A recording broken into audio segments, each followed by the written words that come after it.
সীমান্ত হয়ে নিজ দেশে ফিরে যাচ্ছেন ইরানের ঠাঁই নেয়া আফগানিস্তানের বহু অভিবাসী ও শরণার্থী। পরিবারের সদস্য ছাড়া বাকি সবকিছুই পেছনে ফেলে যাচ্ছেন তারা। নিরাপদ ভবিষ্যতের আশায় একসময় ইরানে পাড়ি জমান আফগানিস্তানের অন্তত ৪০ লাখ সাধারণ মানুষ। শৃঙ্খল জীবনযাপন ও কর্মসংস্থান গড়ে তুলে সবে সুখের মুখ দেখতে শুরু করেছিলেন মুক্তিকামী আফগানরা। তবে ভাগ্য সহায় হয়নি তাদের। ২০২৩ সাল থেকেই অভিবাসী বিরোধী অভিযান জোরদার করে তেহরান।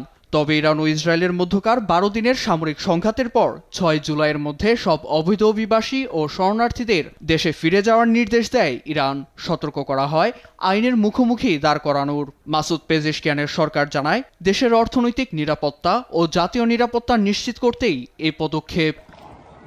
এ খবরে প্রতিদিন গড়ে ৩০,০০০ আফগান অভিবাসী ইরান ছাড়তে শুরু করে। এতে চলতি বছরের জুনেই আফগানিস্তানে ফিরে যান অন্তত ২.৫ লাখ অভিবাসী ও শরণার্থী। তাদের মতে, পরিবার নিয়ে আফগানিস্তানে বসবাস খুবই কঠিন।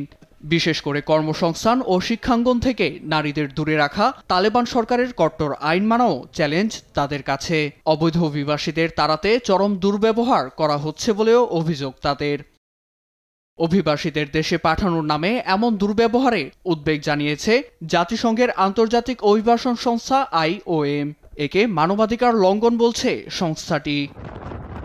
নীরব দাস, নিউজ ডেস্ক, দেশ টিভি।